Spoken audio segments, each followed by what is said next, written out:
¿Te imaginas perder tu empleo después de una década trabajando para una de las familias más influyentes del mundo? Eso fue lo que vivió María Teresa Turrión Borrallo, una mujer discreta, profesional y profundamente entregada, cuya historia no está escrita en las portadas de los diarios, pero que marcó la infancia de uno de los niños más observados del mundo, el príncipe George de Gales.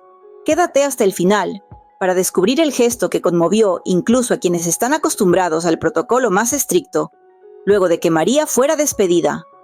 María no era una niñera cualquiera. Nació en España, pero su vocación la llevó al prestigioso Norland College, donde se forman niñeras con un nivel de profesionalismo y discreción digno de la realeza. Allí aprendió mucho más que cuidados básicos, etiqueta, gestión emocional y resiliencia. En 2014, cuando el príncipe George tenía solo 8 meses, fue contratada por William y Catherine. Desde entonces, su vida cambió por completo. Entró en el Palacio de Kensington sin hacer ruido, pero pronto se volvió imprescindible. Detectaba cambios en el niño con tan solo una mirada, y siempre tenía a mano un peluche salvador para calmar cualquier berrinche. Con el tiempo, se volvió mucho más que una empleada. Aunque no figuraba en los registros del palacio, su rol era tan esencial que hasta los miembros de seguridad sabían que no debía ser interrumpida cuando estaba con el niño. Se convirtió en una segunda figura maternal, no por obligación, sino por el lazo profundo que creó con George. Estuvo allí cuando dijo su primera palabra, lo consoló tras su primer tropiezo, y cada mañana le preparaba la mochila con snacks, ropa limpia y una dosis infinita de ternura. Una de las cosas más conmovedoras era ver cómo George la saludaba con un claro «Buenos días, María», en español. En medio de una familia real profundamente británica, el pequeño heredero aprendía palabras en la lengua materna de su niñera por propia voluntad. Una de las anécdotas más entrañables fue cuando George, curioso, preguntó por qué tantas personas se amontonaban cerca del coche para verlo pasar. Y María, con calma, le dijo, «Porque a esa gente le importa tu familia, y verte sonreír les alegra el día».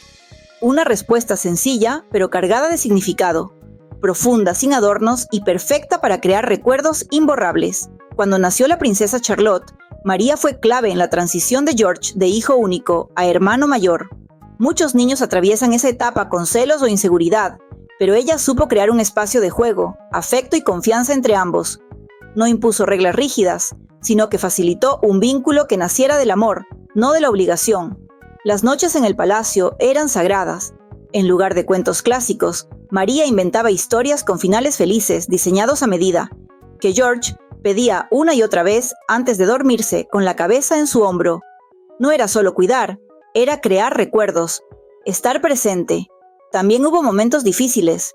George, como cualquier niño, tenía días malos, rabietas, silencios llenos de preguntas, tristezas sin motivo. María los enfrentaba con paciencia, lo escuchaba, lo acompañaba, sin juzgarlo por llorar, porque incluso los príncipes, pensaba, necesitan un lugar seguro para hacerlo. El tiempo fue pasando, y aunque nada parecía cambiar en el exterior del palacio, en su interior, George crecía. Llegó el día de su primer campamento. María lo ayudó a empacar, le dio un abrazo largo y lo vio partir con miedo, pero también con emoción. Y cuando volvió, no era más alto, pero sí más fuerte y seguro. Hasta que un día cualquiera, mientras George dibujaba junto a la ventana, María fue llamada a una habitación. Allí la esperaban William y Kate. Con un tono amable, le explicaron que el niño ya no requería una niñera a tiempo completo. Era el final de una etapa. María no lloró, no protestó, solo preguntó con dignidad cuándo debía dejar el palacio.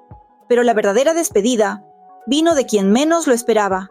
George pidió hablar con ella, la miró sin decir palabra y le entregó un cuaderno.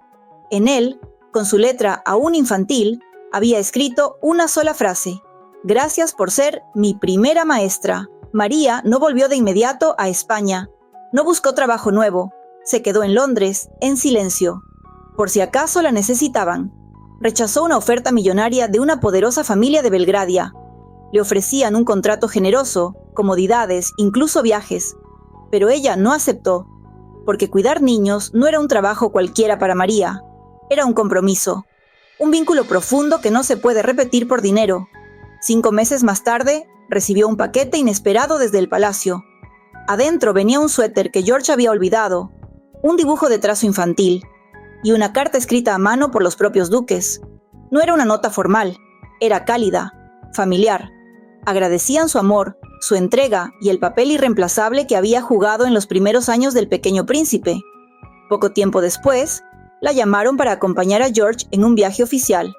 Aceptó, no lo dudó, y cuando se reencontraron, no hubo reverencias, no hubo palabras complicadas. El niño corrió hacia ella, la abrazó y le entregó un nuevo dibujo.